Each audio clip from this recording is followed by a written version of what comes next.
பரிசுத்த நாமத்துக்கு மகிமையுண்டதாக. சிலுவை நிழல் ஊழியத்தின் மூலமாக இந்த கிருபை நேரத்திலே உங்களை யாவரையும் நான் காண்பதிலே மிகுந்த மன மகிழ்ச்சி அடைகிறேன். கர்த்தர் உங்களை ஒருவரை ஆசீர்வதிப்பாராக. அடியனுக்காகவும் ஊழியங்களுக்காகவும் குடும்பங்களுக்காகவும் தொடர்ந்து ஜெபித்துக் கொள்ளும்படி உங்கள் அன்போடு கூட நான் வேண்டிக் கொள்கிறேன். இப்பொழுதும் கூட ஒரு வார்த்தையை நாம் தியானம் பண்ண இருக்கிறோம். ஒரு தலைகளை தாழ்த்தி நாம் ஜெபிக்கலாம். பரிசுத்த நல்ல தகப்பனே, தர்மையான நாளுக்காக நன்றியோடு துதிக்கிறோம், சோத்திருக்கிறோம். மனுஷன் முகத்தை பார்க்கிறான், ஒருவரே இதயத்தை காண்கிற தேவனாக இருக்கிறப்பா. ஞானிகளை வெக்கப்படுத்தும்படி பைத்தியமானவர்களை தெரிந்து கொண்ட தேவன், உள்ளவைகளை வெக்கப்படுத்தும்படி இல்லாதவர்களையும் இழிவானவைகளையும் அற்பமானப்பட்டவர்களை தெரிந்து கொண்ட தேவன், பலம் உள்ளவைகளை வெக்கப்படுத்தும்படி பலவீனமானவர்களை தெரிந்து கொண்ட தேவன், இப்பொழுது ஆண்டவரே நம்முடைய வார்த்தையினால் நீர் எங்களோடு கூட பேசுகிறாங்க.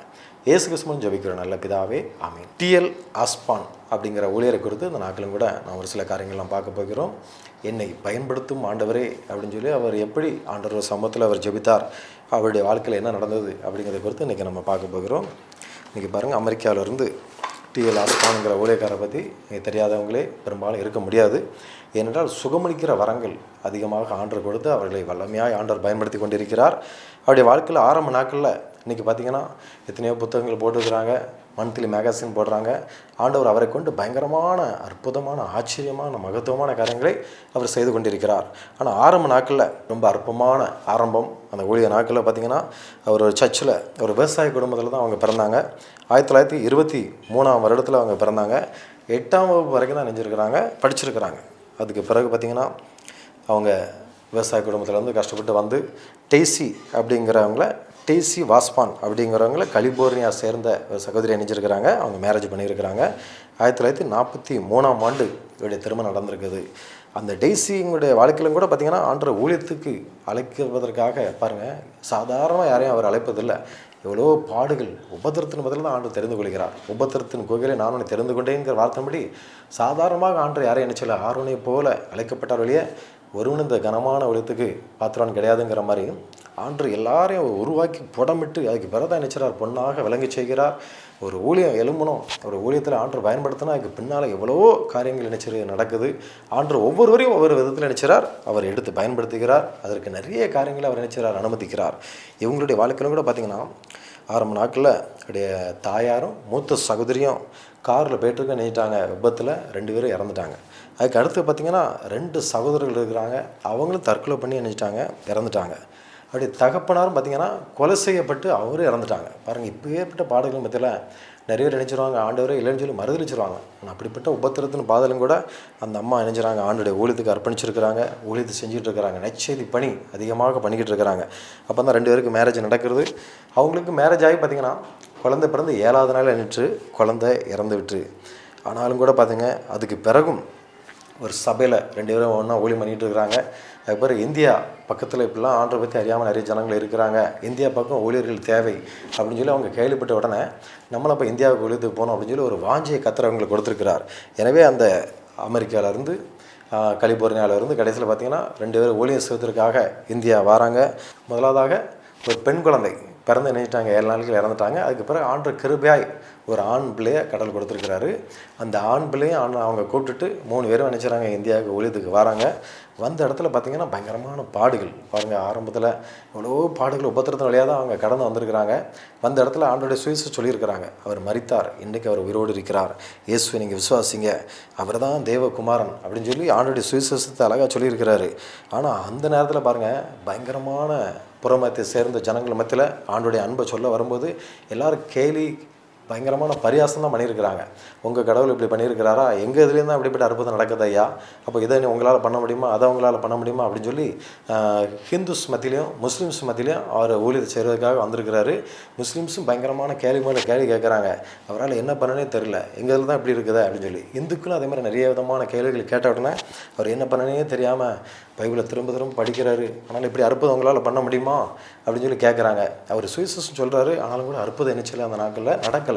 உடனே அவர் மிகுந்த வேதனையோடு கூட பாருங்கள், சரீரத்துலேயும் பார்த்திங்கன்னா அவங்க பிள்ளைக்கு பாருங்கள் ஏற்கனவே மக இறந்துட்டாங்க. இப்போ பையனை மட்டும் கூப்பிட்டு வராங்க. அந்த பையனுக்கும் பார்த்திங்கன்னா கால்ரா, 6 வாரமாக கணிச்சிட்டு அந்த பையனுக்கு கால்ரா அதிகமாக இருந்துகிட்டே இருக்குது. இவருக்கும் அந்த நேரம் பார்த்து டைபாய்டு காய்ச்சல் வந்துட்டு உடனே என்ன பண்ணனே தெரியாமல் மிகுந்த உபத்திரத்தோடு கண்ணீரோடு கூட இனி சொந்த ஊருக்கே நம்ம திரும்பிடுவோம், அமெரிக்காவுக்கே நம்ம போயிடுவோம். இப்படிப்பட்ட ஜனங்கள் மத்தியில் அவங்க பேசுகிற கேள்விக்கு கூட நம்மளால் நினச்சிக்க முடியல, பதில் சொல்ல முடியலையே, இவ்வளோதான் கேட்குறாங்க, நான் என்ன பண்ணனே தெரியல அப்படின்னு சொல்லி ஒரு பக்கம் சருவத்திலும் பார்த்திங்கன்னா டைபாய்டு காய்ச்சல், பையனுக்கு கால்ரா, இங்கே வேறு பார்த்திங்கன்னா யாரையும் சமாளிக்கவே முடியல. அவங்க கேட்குற கேள்விகள் அந்தளவுக்கு பயங்கரமாக இருக்குது. என்ன பண்ணனே தெரியாமல் மறுபடியாக நான் அமெரிக்காவுக்கே நான் போகிறேன் அப்படின்னு சொல்லிட்டு அவர் அமெரிக்காவுக்கு போகிறார்.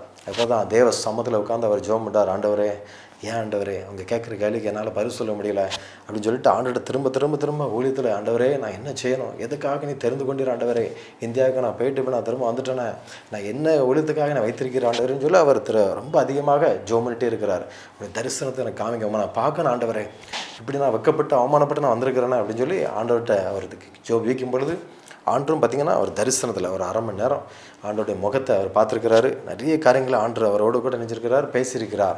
அதை பார்த்த பிறகு தான் அவருக்கு ஒரு நம்பிக்கை வந்திருக்குது. மறுபடியும் நம்ம நினைச்சணும், கண்டிப்பாக நம்ம நல்ல ஊழியத்தை செய்யணும், நம்ம இனிமேல் ஊழியத்தை நினைச்சவரை விட்டுறக்கூடாது, ஏன்னா இயேசு இன்றைக்கி உயிரோடு இருக்கிறார் அப்படின்னு சொல்லி மறுபடியும் அவர் விசுவாசத்தில் பலப்படுத்துறதுக்காக ஆண்டு தரிசனத்தில் அவர் வெளிப்படுத்தினார். 2வதாக பாருங்கள், ஒரு தரிசனம் எப்படின்னா, முதலாவதாக டேரெக்டாக அவர் தரிசனத்தை பார்க்குறார். 2வதாக ஆண்டவர் அவர் எப்படி பார்க்குறாருன்னு பாருங்கள். ஒரு ஊழியத்துக்கு போகிறார். அன்று இன்னும் என் வாழ்க்கையில் மட்டும் அற்புதம் நடக்கலையே அப்படின்னு நினைக்கும் போது ஒரு கூடுகைக்கு அவர் போயிருக்கும்போது ஒரு ஊழியக்காரர் பார்த்திங்கன்னா, அவர் பேர் வில்லியம் பிரன்சன். அவர் சுகமளிக்கிற வரங்களை பெற்ற ஒரு ஊழியர். அசால்ட்டாக நிறைய பேர் தரத்தரலான கூட்டங்கள் இருக்குது, பெரிய கூட்டம். அந்த இடத்துல பயங்கரமான அற்புதம் நடந்துக்கிட்டே இருக்குது.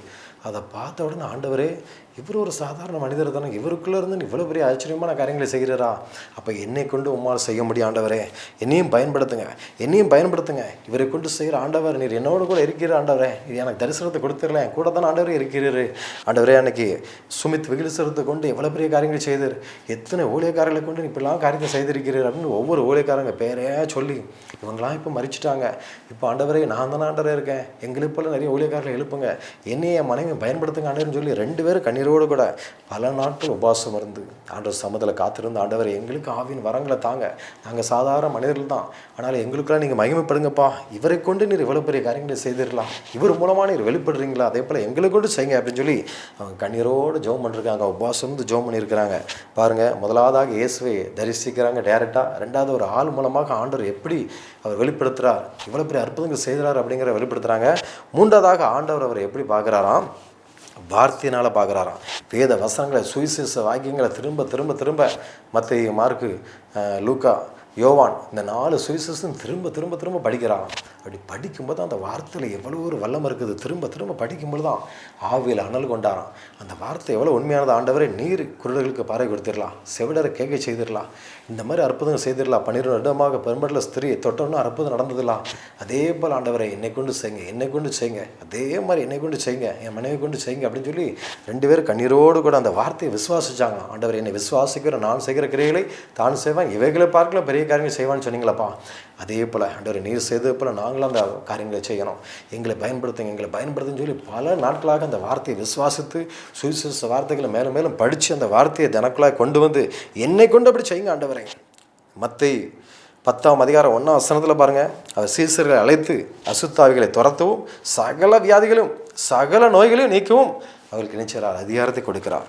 அதே போல் லூக்கா 9:1ஆம் வசனத்தில் பார்த்தீங்கன்னா, அவர் தம்முடைய 12 சீசரை வரவழைத்து சகல பிசாசுகளையும் துரத்தவும் வியாதி உள்ளவர்களை குணமாக்கும் அவர்களுக்கு வல்லமையும் அதிகாரம் கொடுத்து தேவனுடைய ராஜ்யத்தை குறித்து பிரசங்கிக்கவும் பிணியாளிகளை சுஸ்தமாக்கவும் அவர்களை அனுப்பினார். இதை திரும்ப அவர் படித்த, ஆண்டவரே எனக்கு சீசரில் அனுப்பினது போல் என்னை அனுப்புங்க ஆண்டவரே, நான் என்ன செய்யணும், என்னை பயன்படுத்துங்க, என்னை உருவாக்குங்க, என்னை பயன்படுத்துங்க அப்படின்னு சொல்லி ஆண்டவர் சமூகத்தில் அந்தளவுக்கு காத்திருந்தா ஜெபம் பண்ணாராம். பிரியமானங்களே, கடைசியில் பாருங்கள், தேவ வார்த்தையை படிக்க அவருக்குள்ளாக அனல் கொண்டது. அதே போல் என்னையும் செய்ய முடியும், என்னை கொண்டு கர்த்தர் செய்ய முடியும் அப்படின்னு சொல்லி முதலாவதாக டேரெக்டாக தரிசனத்தில் பார்க்குறாரு. 2வது ஒரு ஊழியக்கார மூலமாக கர்த்தர் வெளிப்படுறதை பார்க்குறாரு. 3வதாக வார்த்தையினாலே ஆண்டரை பார்க்குறாரு. 4வதாக பார்த்தீங்கன்னா, இந்த கடைசி நாட்டில் மாம்சமான யாவருமே ஆவியை நான் ஊற்றுவேன்னு சொன்னீங்களா ஆண்டவரே, நீர் என்னோடு கூட வாங்க அப்படின்னு சொல்லும்போது ஆண்டவர் சமூகத்தில் காத்திருக்கும் போது ஆண்டவர் சொன்னாராம், என்னை கண்டவன் பிதாவை கண்டான். யோவான் 14:9 அப்படியா சொல்கிறது. அதே போல் பிதா என்னை அனுப்பினது போல நானும் உங்களை அனுப்புகிறேன், நான் உன்னோடு கூட இருக்கிறேன், உலகத்தில் முடிபிருந்த சகல நாட்களும் நான் உன்னோடு கூட இருக்கிறேன். மத்தேயு 28:20 அப்படியா சொல்கிறது. அதே போல் 2 கொரிந்தியர் 6:16 உங்களுக்குள்ளே வாசம் பண்ணுவேன், உங்களுடனே நான் உலாவுவேன். பாருங்கள், அந்த வார்த்தையெல்லாம் அவர் பிடிச்ச, ஆண்டவரே என்னோடு கூட வாங்க, என்னோடு கூட உலாவுங்க. ஆண்டவர் தெளிவாக பேசினாராம், நான் கூடவே இருப்பேன், நான் கூடவே இருப்பேன். இந்த ஊழியக்காரெல்லாம் சொல்லி அவர் ஜெபம் பண்ணார். அவங்களோடு கூட இருந்த ஆண்டவர், நான் அல்லவா, நான் உன்னோடு கூட இருப்பேன், உன்னையும் நான் எடுத்து பயன்படுத்துவேன், நான் கூடவே வருவேன் அப்படின்னு சொல்லி பிதா என்னை அனுப்புனது போல் நானும் உங்களை அனுப்புகிறேன். பாருங்கள், எப்படி ஆட்டுக்குட்டியை ஓனாய் கூட்டத்துக்கு அனுப்பு போல் அனுப்புன்னு சொல்லி எனக்கு சொன்னார். அதே போல் நானும் உன்னை அனுப்புகிறேன் அப்படின்னு சொல்லி சொன்னாராம். நான் கூடவே இருப்பேன், நான் உனக்குள்ளே வாசம் பண்ணுவேன், நானே உன்னை வழிநடத்துவேன், நானே உனக்குள்ள உலாவேன். அந்த வார்த்தையை அவரோடு கூட ஆண்டவர் பேசிக்கிட்டே இருந்தாராம். பாருங்கள், பரிசுத்த ஆவியின் வல்லமையினால் அதிகமாக நிரப்பப்பட்டு ஆவியின் வரங்களை பெற்றுக்கொண்டு அதுக்கு பிறகு பார்த்தீங்கன்னா உலகமாகவும் பல நாடுகளுக்கு இன்றைக்கு வரைக்கும் ஆண்டவர் நினைச்சார் ஊழியத்தில் பயன்படுத்தி கொண்டிருக்கிறார். 1995 அவருடைய மனைவி டெய்ஸ் எண்ணிட்டாங்க, இறந்துட்டாங்க. இன்றைக்கும் அவருடைய மகன் லாடோனோ ஆஸ்பான் அவர் என்ன செய்கிறாரு, தகப்பனாரோடு கூட சேர்ந்து அந்த ஊழியத்தை செய்து கொண்டிருக்கிறார். இயேசு எவ்வளவு நல்லவர், எவ்வளோ அற்புதமானவர், எத்தனை கண்கள் எல்லாம் குருட்டு கண்களுக்கு திறக்கப்படுகிறது, எவ்வளோ செவிடர்கள் கேட்குறாங்க அப்படிங்கிறத அடையாளமாக இன்றைக்கும் பார்த்திங்கன்னா ஆண்டவர் அவங்களுக்கு அளவில்லாத சுகமளிக்கிற வரங்களை கொடுத்து அவர் பயன்படுத்துகிறார். பிரியமானவர்களே, அந்த ஆண்டவர் அன்றைக்கி சீசரில் பார்த்து சொல்கிறாரு, அசுத்தாவிகளை துரத்துவதற்கு நான் அவங்களுக்கு நினைச்சேன் அதிகாரத்தை கொடுக்குறேன், சகல வியாதிகளையும் சகல நோய்களையும் நீக்கும் உங்களுக்கு நான் அதிகாரம் கொடுக்குறேன்னு சொல்லி சொன்னது போல் இதை பார்த்து கொண்டு இருக்கிற நம்முடைய வாழ்க்கையிலும் கூட அநேக தேவ ஊழியர்களை பார்த்து கொண்டிருக்கலாம், விசுவாசிகளை பார்த்து கொண்டிருக்கலாம். ஊழியக்காரர்களை கொண்டு தான் பெரிய காரியங்களை செய்வேன் அப்படிங்கிறது இல்லை. விசுவாசிக்கிறார்கள் நடக்கும் அடையாளங்களான என் நாமத்தினால விசுவாசிகளை துரத்துவீர்கள், நவமான பாசைகளை பேசுவீர்கள், சாவுக்கு எதுவான நஞ்சை கொடுத்தா அவங்களை நினைச்சது சேதப்படுத்தான்னு சொன்ன ஆண்டவர் இதை பார்த்து கொண்டிருக்கிற ஒவ்வொரு வாழ்க்கையிலும் விசுவாசிகளை கொண்டும் நினைச்சார் பெரிய காரியங்களை செய்ய விரும்புகிறார். அன்னைக்கு எலியா கூட எலிசா எப்படி இருந்தார், அதே மாதிரி நீ நினைச்சோம் என் கூட இருக்கணுமே தவிர நீ யாருக்கும் ஜெபம் பண்ணிடக்கூடாது, தப்பி தவறுன்னு இருக்கிறாரு. அவர் சொல்லதான் நான் கேட்பேன் அப்படின்னாரு. பிரதர், ஆண்டவர் இப்படி சொல்கிறாரு, ஆண்டவர் சொல்கிறத கேளுங்க பிரதர். ஏன்னா அந்த ஊழியக்கார் பாஸ்டர் நல்லவர் தான், அவரை கொண்டு ஆண்டவர் பெரிய காரியம் செய்கிறார், உண்மைதான். ஆனால் அவரே எல்லா பக்கமும் போக முடியுமா, அவரை கொண்டே ஆண்டவர் எல்லா பக்கம் அனுப்ப முடியுமா, உங்களை கொண்டு இந்த இடத்துல ஆண்டவர் பயன்படுத்துகிறாருன்னு விரும்புகிறாரு, உங்களை விரும்பி கூப்பிட்றாங்க. இப்போ நீங்கள் ஜெபம் பண்ணுங்க பிரதர், ஒன்றும் ஆகாத பிரதர். ஆண்டவர் உங்கள் வீட்டை பாதுகாப்பார், பிள்ளைங்களை பாதுகாப்பாருனாலும் அவர் கேட்க மாட்டார். ஐயோ என்ன பிரதர், பாஸ்டர் சொல்ல தான் நான் கேட்பேன், அவர் என்ன சொல்கிறார் அதான் அப்படின்னு சொல்லி சொல்லுவார். பிரியமண்டல, இன்றைக்கி நிறைய பேர் வாழ்க்கையில் எவ்வளோ பயத்தோடு கலக்கத்தோடு கூட நம்ம இருக்கிறோம். ஆனால் ஆண்டவர் பாருங்கள், இவருக்கு தரிசனத்தில் வெளிப்படுத்தினார், வார்த்தையில் வெளிப்படுத்தினார், ஒழுக்காரணமாக வெளிப்படுத்தினார். ஆண்டவர் நான் கூடவே வருவேன் அப்படின்னு சொல்லி சொன்னது போல் ஆண்டவர் கூடவே வருகிறார். விசுவாசிக்கிறார் நடக்க அடையாளங்களே மாதிரி ஆண்டவர் பாருங்கள், இதை பார்த்து கொண்டு இருக்கிற உங்களை கொண்டு கத்துற பெரிய காரியங்களே செய்ய விரும்புகிறார். எல்லாத்துக்கும் நம்ம ஊழியக்காரங்களே தேடிக்கிட்டு இருந்தோம்னா அவங்களுக்கு பல வேலைகள் இருக்கும், எத்தனையோ நாடுகளுக்கு போகிறாங்க, எத்தனையோ ஊர்களுக்கு போகிறாங்க, அவங்க வரட்டும் அப்படின்னு சொல்லி பார்த்துருந்தா அதுக்குன்னு அங்கே என்ன ஆயிரும், எல்லாம் முடிஞ்சு போயிடும். கடைசியில் இன்னொருத்தன் வருவான், மந்திராதிட்டு வாயா நான் கூட்டு போகிறேன் பதியாயா, நீங்கள் நம்புறவங்களாம் ஜெபம் பண்ண மாட்டாங்க அப்படின்னு சொல்லி வேறு பக்கம் கூட்டு போயிடுவாங்க. இன்றைக்கி பாருங்கள், ஆண்டவர் உயிருள்ள தேவனாக இருக்கிறார். நம்மளோட விசுவாசத்தோடு கூட எதுவுமே நீ ஒன்றும் அணுகாது, என் கூட இருக்கிற பெரியவர், அவர் எனக்காக யாவை செய்து வைப்பார், நான் ஜெபம் பண்ணுறேன்னு சொல்லி விசுவாசத்தோடு ஜபிக்கும் பொழுது எல்லாரையும் கொண்டு அவர் நினைச்சார் பெரிய காரியங்களை அவர் செய்ய விரும்புகிறார். ஏன்னா இன்றைக்கி நிறைய பேர்ட்ட நானும் சொல்லியிருக்கிறேன், நீங்கள் ஜெபம் பண்ணுங்க அப்படிமே. அதே போல் சொல்லுவாங்க, பிரதர் உண்மையிலே பிரதர் ஜெபம் பண்ண ஏன் ஜபத்தி ஆண்டரை கேட்டு பெரிய காரியம் செய்தாருக்கு பிரதர் அப்படிம்பாங்க. எல்லாருக்கும் வாசம் பண்ணிக்கிறவர் ஒரே ஆவியானவர் தான். அதனால் பெரிய ஊழியக்காரர் வந்தால் தான் நடக்கும், அவங்க நடத்தால் தான் நடக்கும் அப்படிங்கிறதெல்லாம் இல்லை பிரதர், இல்லை சிஸ்டர். ஒவ்வொருவருக்கும் ஒரு நம்ம வரங்களை கிருபைகளை கொடுக்கிறார். ஆனால் விசுவாசத்தோடு நம்ம எதை கேட்டாலும் ஆண்டவர் அந்த நேரத்தில் நினைச்சார், அந்த விசுவாசத்தை அவர் வர்த்திக்க பண்ணிக்கிறார், அவர் கனப்படுத்துகிறார். என் பிள்ளை என்ன தானே நம்புறான், டாக்டர்கிட்ட போலியா, மந்திரவாதிகிட்ட போலியா, அவன் மனுஷனு கூட நம்பலையா, அவன் வரட்டும் இவன் வரட்டும் சொல்லி யாருக்கும் நம்பலையா, என்னை நோக்கி தானே கூப்பிடுறான், ஒருமனப்பட்ட 2 பேரும் கண்ணீரோடு ஜபிக்கிறாங்களா அப்படின்னு சொல்லி அந்த இடத்துல ஆண்டவர் இறங்கி வருகிறார் சிஸ்டர். அதனால் நீங்களும் ஜெபம் பண்ணுங்க மற்றவங்களுக்கு அப்படின்னு சொல்லி சொல்லுவேன். நிறைய பேர் கேட்பாங்க, ஐயா நான் ஜெபம் பண்ணால் என் வீட்டில் எதுவும் தாக்கிரமா பிரதர், என் பிள்ளைங்களுக்கு ஏதாவது ஆயிரமா அடிவாங்க. ஏங்க ஆண்டவர் உங்களோட இருக்கிறாருங்க, எல்லாத்துக்காக நீங்கள் நினச்சேங்க ஜெபம் பண்ணுங்க அப்படின்னு சொல்லி சொல்லும்போது இன்றைக்கி நிறைய பேர் பாருங்கள் ஊழியமே செஞ்சுட்ருக்காங்க. ஒரு சில சகோதரிகள்லாம் பக்கத்தில் உள்ளவங்களுக்காக அப்படி ஆண்டரை பற்றி சொல்லி ஊழியமே செஞ்சுட்ருக்காங்க. எனவே இன்றைக்கி ஆண்டரும் நிறைய சீசர்கள், உண்மையான சீசர்கள், உத்தமமான சீசர்கள், ஆண்டருக்கு பிரியமான சீசர்கள் எழும்ப வேண்டும் என்று தான் நினைச்சார் ஆண்டவர் விரும்புகிறார். அன்றைக்கி டிஎல் ஆஸ்பான்கிற தேவ ஊழியர் எப்படி ஆண்டவர் சமூகத்தில் கணவன் மனைவியாக எங்களை பயன்படுத்துங்க ஆண்டவரேன்னு சொல்லி கண்ணீரோடு உபாசத்தோடு ஜபித்தார்களோ, ஆண்டவரத்தில் வர்றங்களை கிருபைகளை பெற்றுக்கொண்டார்களோ, அதே போல் இன்னைக்கு நம்மளையும் ஆண்டவர் எடுத்து பயன்படுத்த அவர் விரும்புகிறார். நம்மளை கொண்டும் அவர் பெரிய காரியங்களை செய்ய விரும்புகிறார். யாருக்கு விதமான மந்திரம் இல்லை, இஸ்ரேலுக்கு எதிரான குருசலும் இல்லை. ஆண்டவர் பாருங்கள், எப்பேற்பட்ட அன்றைக்கி எத்தனையோ ஜனங்கள் கட்டப்பட்ட நிலைமையில் இருக்கிறாங்க. யார் விடுதலை தருவா, எந்த மந்திரங்களை காப்பாற்றுவான்னு சொல்லி துட்ட பணத்தை நிறைய வச்சுட்டு அலைஞ்சிட்டு இருக்கிறாங்க.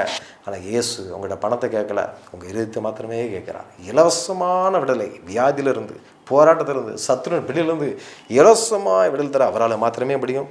அந்த ஆண்டவர் உங்களுடைய வாழ்க்கையில் இன்றைக்கும் ஒரு அற்புதத்தை செய்ய போகிறார். நாம் ஜபிக்கலாம். பரிசுத்த நல்ல தகப்பனே, டிஎல் ஆஸ்பான்கிற தேவனுடைய ஊழியக்காரர் இந்தியாவுக்கு வந்து வைக்கப்பட்ட நிலைமையில், அவமானப்பட்ட நிலைமையில், எவ்வளோ பாடுகள் மத்தியிலும் கூட உங்களுடைய ஊழியத்தை விடாதபடி ஆண்டவரே எங்களை பயன்படுத்துங்கன்னு சொல்லி கேட்ட பொழுது உங்களுடைய வல்லமையினால் அவரை நிரப்பாக எடுத்து பயன்படுத்தினார். அதே போல் இன்றைக்கி அநேகர் ஊழியத்துக்கு நீ தெரிந்து கொண்டிருக்கிறீர். பிரச்சனைகள் மத்தியில், பாடுகள் மத்தியில் ஊழியத்தை விட்டு விட்டு அநேகர் ஆண்டவரே பின்வாங்கின நிலைமையில் இருக்கலாமாப்பா. உலகம் மாத்திரமே எனக்கு போதும்னு சொல்லி உலகப்படான ஆசீர்வாதத்தை நோக்கி ஓடிக்கொண்டிருக்கலாமாப்பா. இது எல்லாரும் பயன்படுத்த வல்லவராக இருக்கிற ஆண்டவரே. அன்னைக்கு அந்த தேவனுடைய ஊழியக்காரை கொண்டு உலகமுங்க இன்றைக்கும் பயன்படுத்தி கொண்டிருக்கிறார். அதே போல் ஆண்டவர் இதை பார்த்து கொண்டிருக்கிற ஒவ்வொரு வாழ்க்கையிலும் ஆவியின் வரங்களை தாங்க, ஆவியின் கனிகளை தாங்க, உமக்காக எழும்பி பிரகாசிக்க உதவி செய்யுங்கப்பா. எல்லா பண தேவைகளை சந்திங்க, பொருள தேவைகளை சந்திங்க. ஒரு நன்மையும் குறைபடவே கூடாதப்பா. அந்த கடைசி காலத்தில் இது எவ்வளவு நல்லவர் வல்லவர் என்பது எல்லா ஜனங்களும் கண்டுகொள்ளத்தக்கதாக ஆவியின் வரங்களால் ஒவ்வொருவரும் நிரப்பினீர் பயன்படுத்துவீராக. இயேசுவால் மாத்திரமே நிரந்தரமான ஒரு விடுதலை கொடுக்க முடியும். அவர் தருகிற ஆசீர்வாதமே நிலையான ஆசீர்வாதம், அவர் தருகிற விடுதலையே நிலையான விடுதலை என்று எல்லாரும் அறிந்து கொள்ளத்தக்கதாக உங்களுடைய வல்லமை ஒவ்வொருவருக்கும் கொடுத்து ஆசீர்வதிக்க மாட்டாங்க. ஜெபிக்கிறேசப்பா, ஒவ்வொருவரும் பயன்படுத்துவீராக. ஆண்டவரை நீங்கள் அப்படியே செய்ய போறக்காக சோதரிக்கிறோம். அடியனையும் தரைமட்டு தாழ்த்து அர்ப்பணிக்கிறேன். இயேசு கிறிஸ்துவின் ஜெபிக்கிறேன் நல்ல பிதாவே, ஆமீன். கர்த்தர் தாமே உங்கள் ஒவ்வொருவரையும் ஆசீர்வதிப்பாராக. ஆமீன்.